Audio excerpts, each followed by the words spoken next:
Hey guys, I'm just going to do a video about E30 clusters now. I'm not going to cover odometer gears that are broken or SI boards that have leaked or batteries that have leaked into SI boards, because that's been covered plenty over the last how many decades. Okay, so moving forward now, what I've found is damaged SI boards from human intervention. Now, what I'm finding now is, so just imagine this cluster's just been put into the dash of the car. You'll put your bezel in, and then you'll put your 4 screws in along the bottom. Now, I've seen people put the outer screws in the middle, which are too long. They go right through and take out the SI board. And what I'm finding also is even the standard screws over tightened are very close, and if not distort the housing a bit, cause an issue there. Now, flipping it over, you can see what a cavity there. Now that's where the SI board lives. So here's an SI board here. These ones are both damaged, so we don't need to worry about the hygiene of handling them.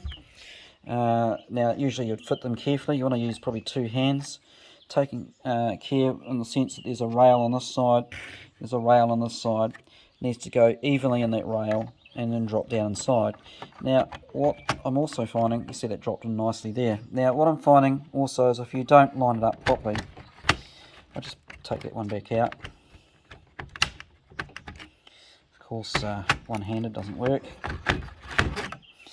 There is a rail on the bottom too, so if you don't pay attention to that, and then if you start forcing things, you'll find that you'll probably damage the circuitry in the bottom of the board here.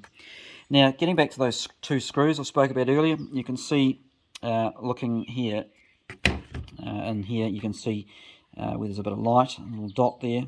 That's one there, and on the other side there. Now, what I'm finding with over tightening them, that distorts the housing, could foul on the board, but particularly the screws, if they're too long or over tightened and brought through, they can go through and hit the board. Now, this one's a fine example.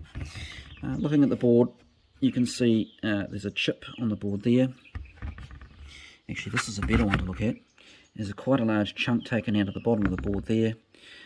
This one's got it on both sides, and you'll find it will take out a few circuits. So with, which one was it? I think with that one it was a rev counter that died. But either way, it damages the board, and yeah, you'll need another board. So moving forward, like I said, my thoughts and my opinion, I'm going to leave those screws out, saves any risk of that happening. I'm not worried about the bezel coming apart or falling off. It's screwed on the outer edge. Then there's a trim that runs along the bottom, and that overlaps this bezel, so there's no way it's going to fall out anyway. Okay guys, so thanks for watching.